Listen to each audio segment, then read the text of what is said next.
ہم نے 15 سال کی دہشت گردی کی جنگ جس میں 70,000 پاکستانی مارے گئے ہیں، ایک دہشت گردی نیچے جا رہی ہے، امن آ رہا ہے، سٹیبلٹی آ رہی ہے، ہم کیوں کوئی اس طرح کا، اس سے ہمیں فائدہ کیا ہے؟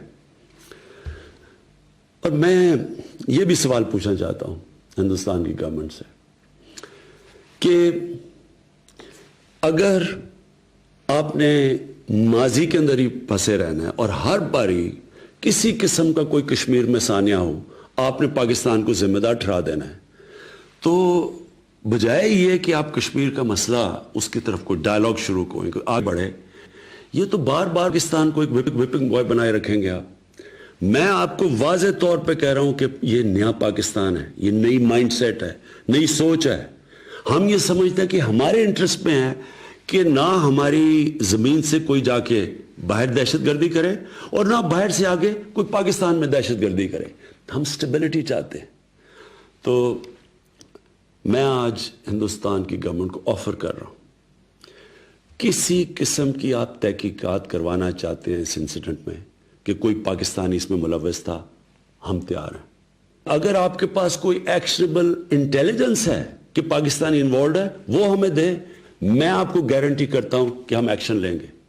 اور ایکشن اس لیے نہیں لیں گے کہ ہمیں کسی کے پریشر ہے، ایکشن اس لیے لیں گے کہ یہ پاکستان سے دشمنی کر رہے ہیں۔ اگر کوئی پاکستان کی زمین استعمال کر رہا ہے، ہمارے سے یہ دشمنی ہے، یہ ہمارے انٹرسٹ کے خلاف ہے۔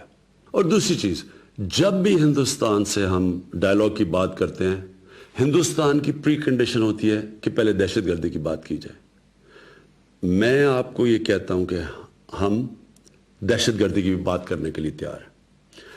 دہشت گردی ایک سارے خطے کا ایشو ہے اور ہم بالکل تیار ہیں، کیونکہ ہم چاہتے ہیں کہ اس خطے میں دہشت گردی ختم ہو۔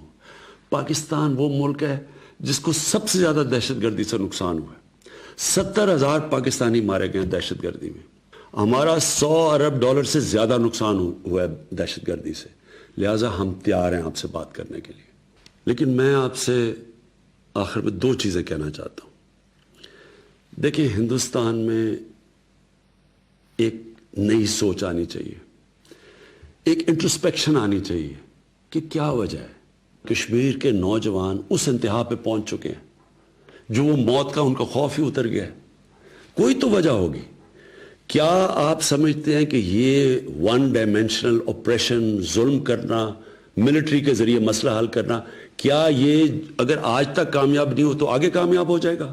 اگر آج افغانستان کے اندر 17 سال کے بعد ساری دنیا یہ تسلیم کر بیٹھی ہے کہ ملٹری سلوشن نہیں ہے اور بات چیت سے، ڈائیلاگ سے مسئلہ حل ہوگا، کیا ہندوستان میں اس کے اوپر ڈسکشن نہیں ہونی چاہیے؟ اور دوسری چیز، ہم ہندوستان میں سن رہے ہیں، آوازیں سن رہے ہیں، میڈیا پہ سن رہے ہیں، پولیٹیشنز کی آوازیں آ رہی ہیں کہ پاکستان کو سبق سکھانا چاہیے، پاکستان کے اوپر بدلہ لینا چاہیے، اسٹرائک کرنی چاہیے۔ پہلے تو کون سا دنیا کا قانون کسی بھی ایک شخص یا ملک کو جج، جوری اور ایکسیکیوشنر بننے کی اجازت دیتا ہے؟ یہ کون سے انصاف کے نظام میں ہے؟ دوسری چیز، آپ کا الیکشن کا سال ہے اور ہم سمجھتے ہیں کہ الیکشن میں یہ بڑی بوسٹ ملے گی کہ اگر پاکستان کو سبق سکھایا جائے۔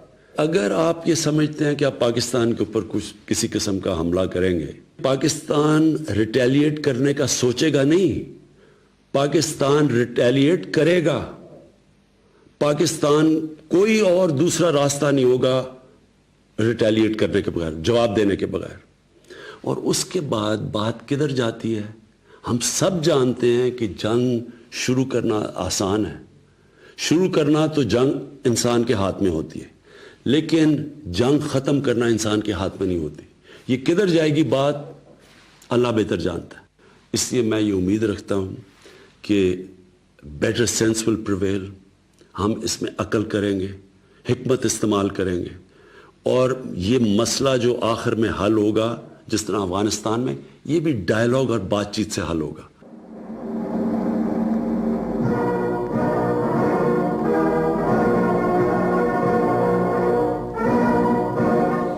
وزیر اعظم عمران خان خطاب کر رہے تھے۔